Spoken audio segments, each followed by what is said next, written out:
আসসালামু আলাইকুম। Art of living এর ভিডিও টাস্কের জন্য আমি, বাবা এবং মা এসেছি আমাদের বাগানে। কেন বাগানে এসেছি? আমার কাছে মনে হয়েছে পারিবারিক স্মৃতিচারণের জন্য সবচেয়ে উত্তম জায়গা আমাদের এই বাগান। আমার পরিবারের সাপেক্ষে এই বাগানটার সূচনা হয়েছিল 2001 সালে। আব্বু, এটা কোনো পৈতৃক সম্পত্তি ছিল না আব্বুর। চাকরি থেকে ফেরার পরে, আব্বু ছিলেন সেনাবাহিনীতে, চাকরি থেকে ফেরার পরে আব্বু এই বাগান সহ আর কিছু বাগান আছে আমাদের, আমের বাগান, এগুলো তিনি করেছিলেন। তো এটা করার তার উদ্দেশ্য ছিল এরকম যে লং টার্ম একটা চিন্তা ভাবনা, যে শুধু তিনি ভোগ করবেন না, বরং তার পরবর্তী যে প্রজন্ম ছিল বা আমরা এখন কিন্তু ঢাকা থাকি বা যারা পড়াশোনা করি, বা আমার বোন থাকে চট্টগ্রামে, হ্যাঁ তিনি বিবাহিতা, তো আমরা কিন্তু এখন এখানে কোনো রকম কষ্ট ছাড়াই তার ফল পাচ্ছি।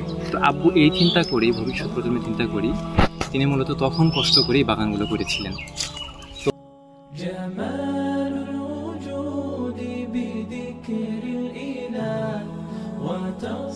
এই ঘরের মধ্যে মেশিন থাকে, যে পানি তোলার যে পাম্পগুলো, এটা তখন তো বিদ্যুৎ ব্যবস্থা ছিল না, এটার মাধ্যমে তখন পানি সেচ দেওয়া হতো আর কি এই গাছগুলোর মধ্যে।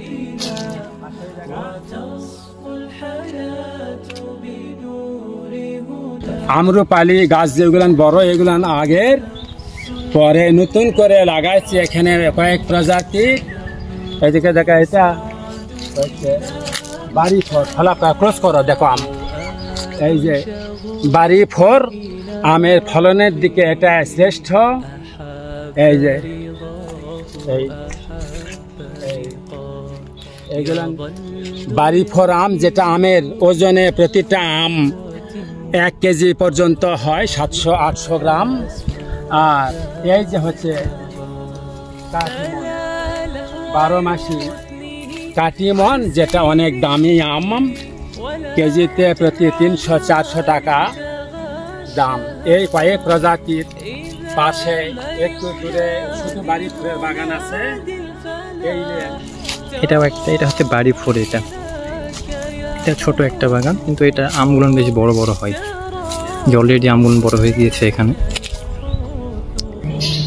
একটা আমের বাগান আমাদের ছোট, এটা রিসেন্টলি করেছিল আব্বু।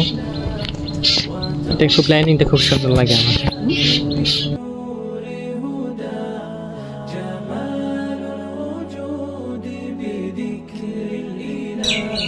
জীবনযাত্রা নির্বাহের জন্য বাধ্য হয়ে বেছে নিলাম সামরিক জীবন। চাকরি বেশি দিন করতে পারি নাই, খেলাধুলায় অসুস্থতার জন্য 1998 সালে অবসর গ্রহণ করি। বাগান করার সিদ্ধান্ত নিলাম, যেন জমি যতটুকু তার চেয়ে অধিক জমির ফসল অর্জন করা যায়। এটার মাদ্রাজি, বেদানা, বোম্বাই এগুলান গাছ সংগ্রহ করেছি দিনাজপুর থেকে। তুমি ছোট্ট, তোমাকে সঙ্গে নিয়ে যেয়ে সেখান থেকে গাছ আনছিলাম। অনেক পরিশ্রম করে কোনো গাছ মানুষের ক্ষতি করে ছোট, যেমন এই যে গাছ ছোট, এটা পরে লাগানো হয়েছে। বড়গুলানের পাশাপাশি ঝড়, প্রাকৃতিক দুর্যোগে অনেক ক্ষয়ক্ষতি, আবার নতুন করে গাছ লাগাই। জীবনটা নির্বাহ আল্লাহ যেন ঠিকমতো রাখে, এই আশায় আমি আশা করি যে তোমার লেখাপড়া শেষে তোমাদের ভবিষ্যতের জন্য অক্লান্ত পরিশ্রম করে এই জিনিসগুলো আমি করেছি, যাতে করে ওই জমির তুলনায় ফসলগুলো কয়েক গুণে তোমরা পাও। তোমার ভবিষ্যতের জন্য এইগুলো তদারক করতেছি। আমার মৃত্যুর পরে যাতে তুমি, আল্লাহ তোমাকে যেন কোনো অভাবে স্পর্শ না করায়, তোমাকে ওসিয়ত করি।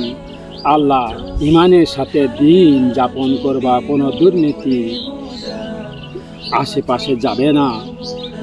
আমার আশা আছে তুমি ইঞ্জিনিয়ারিং শেষ করে স্কলারশিপ নিয়ে আসবা এবং পিএইচডি করে কৃষির উপরে, ফলের উপরে অভিজ্ঞতা অর্জন করবা, সুন্দরভাবে ইমানের সাথে দিন যাপন করবা।